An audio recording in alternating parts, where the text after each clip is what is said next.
A couple weeks ago, I preached to you a homily, and I was talking first off about how in the first world of the Catholic Church, there's a lot of times that we kind of misprioritize things. And I pointed to places in the world where there were persecution of Catholics, that these are people really have to deal with life and death situations. It may help us to get perspectives about this, maybe sometimes the silly things that we fight over. So I looked at, so I told you, we walked through and I told you about these places and these attacks that happened in the last 3 or 4 years. How there's been churches that have been bombed and attacked in Nigeria, in Burkina Faso, in the Congo, and even this past year, last month, in Gaza. And I remember saying in that homily, I said, in here where we are, where we live, we really don't have to worry about something like that. And lo and behold, 10 days after that homily, last Wednesday, something like that happened at some place very similar to us. That this Wednesday we had in the news this terrible tragedy of the Annunciation Catholic School in Minnesota, in Minneapolis. A gunman comes in and he shot the school as they were celebrating their opening of school mass. And the tragedy was even greater because two young people, two little children, one named Harper, a girl, and one named Fletcher, a boy, they lost their lives. They lost their lives to this senseless act. And 17 others at least were injured, most of them children. And it kind of makes you think about that, because it reminded me that evil knows no bounds. Evil doesn't care where you live. Evil knows no bounds, that the devil is out there prowling like a roaring lion looking for someone to devour, as we hear in St. Peter. And so as I'm kind of thinking about this, it's important for us to kind of reflect on this. Should we fear coming to church? I don't think we need to fear coming to church. Something like this is very rare. It's a very rare instance that something like this would happen. So we can feel safe here. Should we be worried about this? Yes. I think this is something we should be worried about, because evil is very worrisome. This is very close to me, especially. This hit very close home to me because my first 2 assignments as a priest, I was at parishes with Catholic schools. And I'll tell you this about Catholic schools. They are some of the most joyous places on earth. I loved those Catholic schools, those assignments, because I was able every day almost to be able to go into those schools and just see the joy and the innocence of those children. Because as a priest I have to deal with a lot of heavy things. I'm here to minister to people. Sometimes I'm dealing with people who are mourning, maybe losing somebody very, very close to them very suddenly. Maybe I'm helping people carry heavy burdens, those who are dealing with their own crosses. So I'm here to be that strength for them. I'm there to be Christ with them. And then I have to deal with the administrative stuff, which is sometimes boring, sometimes frustrating. So it was easy for me, it was grateful for me when I had a Catholic school. I could just go over to the school, maybe just pop in once in a while in the classrooms, or join them at lunch to see them at recess, and just see that joy and that innocence that God has given to children. And it was great because that was a bubble. There was a bubble there that protected them. And there should be. There's nothing wrong with having a bubble to protect that innocence.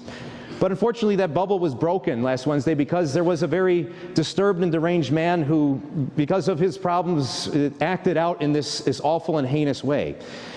And it brings up other questions, too. There's a lot of questions that are brought up because there's a lot of problems that led to this. And there's problems we have to face ourselves. The problem of violence, a culture that glorifies violence.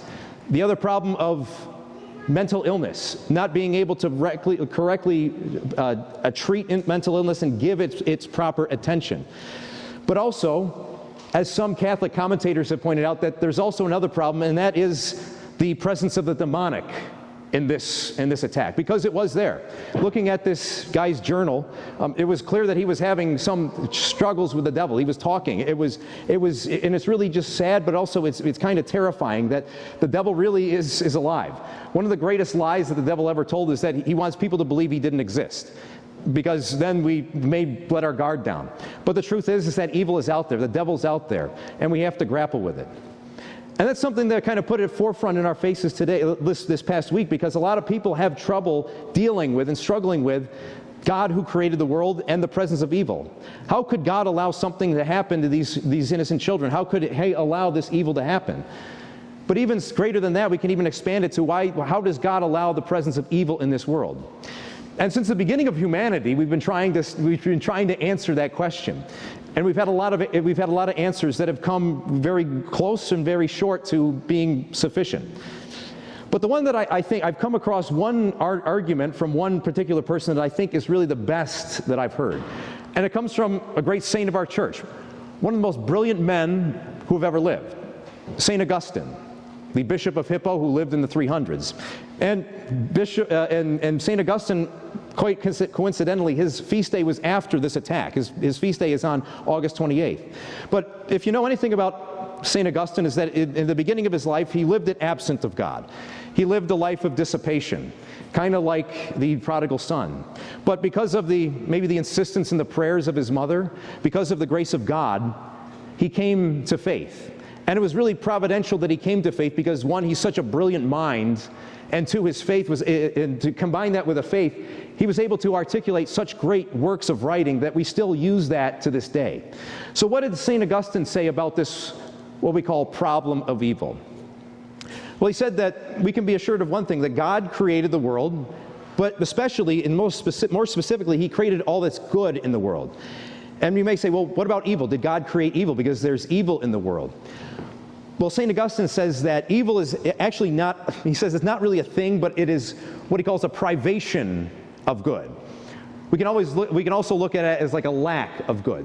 Maybe like as a vacuum, like a vacuum where there is no good. That is what evil is. So evil is this lack of good in the world.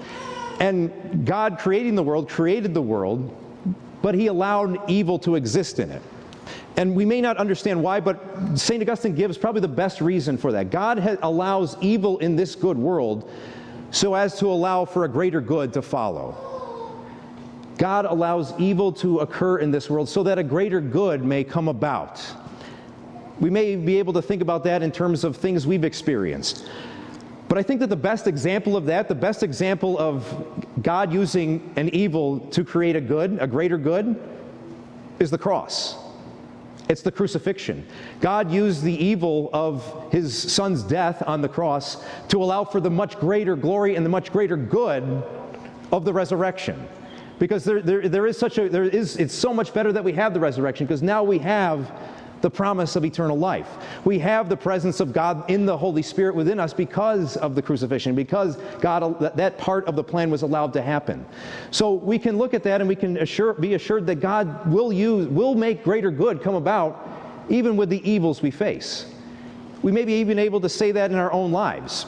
I actually kind of look at this sometimes as an example, talking to people who have really had to deal with great illnesses. Maybe somebody who's dealt with cancer. That's a great evil. And we may not know why that happens, especially when children are going through that. How do we make sense of this evil? But the great thing about people who have been through those illnesses and have survived, sometimes they go through the ringer. Sometimes they're suffering greatly. But their perseverance, their strength, and their hope gets them through.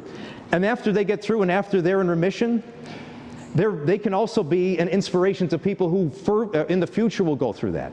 That's what I've heard. Sometimes people go to the strength of those people who have been able to survive, and they say, you know, if she can do it, or he can do it, if they can have the perseverance, if she can have the hope, maybe I can too. So that's an instance of God using an evil like an illness to bring about a greater good, to help other people grow in hope. And that's what we live in. That's what we live and breathe by, is hope. And it may be very difficult. I'll say this too. I'll be very, very sober about this, because it may be too soon for the people of Minneapolis, of Assumption Parish and School, to find the good in this situation. Because the wound is still there. It's kind of hard to talk about, well, what good is coming out? I'm still mourning this great tragedy. But even though it may be difficult for us to see the good right now, it's there. The good is there. And actually there's some evidence of it. There's some kind of fruits that have already kind of blossomed. I was listening to a little statement that the father of the young boy, Fletcher, gave to the press just a few days ago. And I can't believe he held it together, but he did. And he said this. He in this little 2 to 3 minute statement, he said, he was so grateful. He was so devastated by the loss of his son. But he was so grateful for what his son was. His son was a light in the world. And then further than that, he also said he was grateful for the actions of the people in the church that day.